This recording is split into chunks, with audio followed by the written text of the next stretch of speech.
On the morning of June 7th, 1992, a mother went to wake her daughter. The front door was unlocked. The lights were still on. Personal belongings were everywhere. But 3 women were missing. There were no signs of forced entry, no struggle, no witnesses. More than 30 years later, no one knows what happened to them. This is the disappearance of the Springfield Three. Suzanne Suzie Streeter was 19 years old, a recent high school graduate preparing to start college. Stacy McCall was 18, Suzie's close friend and classmate. She had graduated from high school just one day earlier. Sherrill Levitt was 47 years old, Suzie's mother. She worked as a hairdresser and lived with her daughter in Springfield, Missouri. Friends and family described all 3 women as responsible and close-knit. There is no confirmed evidence that any of them were planning to leave town or disappear. On the night of June 6, 1992, Suzie and Stacy attended graduation parties.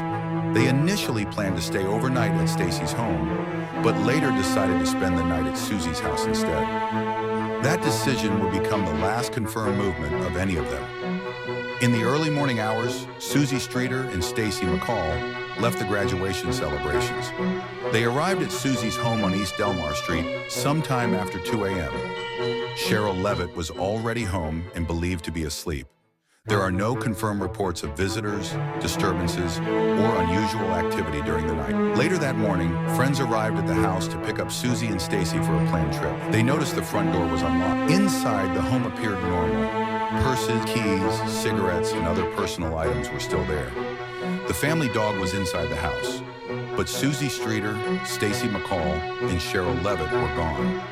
Outside, a broken porch-like globe was found near the front of the home. Police later stated it may have been broken earlier and was not necessarily connected to the disappearance. The 3 women were officially reported missing that same day. Springfield police responded and searched the home and surrounding area. There were no clear signs of forced entry or violent struggle. However, the scene had been unintentionally disturbed before police arrived, as friends and family had entered the home looking for the women. This complicated early evidence collection. Authorities launched extensive search efforts. Ground searches were conducted, tips were reviewed, and interviews were carried out. Nearby waterways, wooded areas, and abandoned locations were examined. Despite these efforts, no physical evidence was found that could explain what happened. The unusual nature of the case drew national attention. 3 people disappearing from a home without signs of violence was extremely rare. Over the years, the case has been featured in documentaries, television programs, and investigative reports. Law enforcement has confirmed that thousands of tips have been received, but none have resulted in arrests or definitive conclusions. More than 3 decades later, critical questions remain unanswered. Who entered the home, if anyone did? Why were all 3 women taken or removed without a struggle?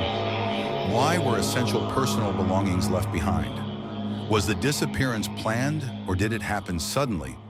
Why has no physical evidence, no bodies, no confirmed crime scene, and no verified sightings ever been found? Authorities have never publicly confirmed a single explanation. The disappearance of the Springfield Three remains an active cold case. Springfield police continue to state that the investigation is open. From time to time, new tips are reviewed and existing evidence is re-examined using modern techniques. Suzanne Streeter, Stacy McCall, and Sherrill Levitt have never been found. Their case remains one of the longest-running and most haunting unsolved disappearances in American history.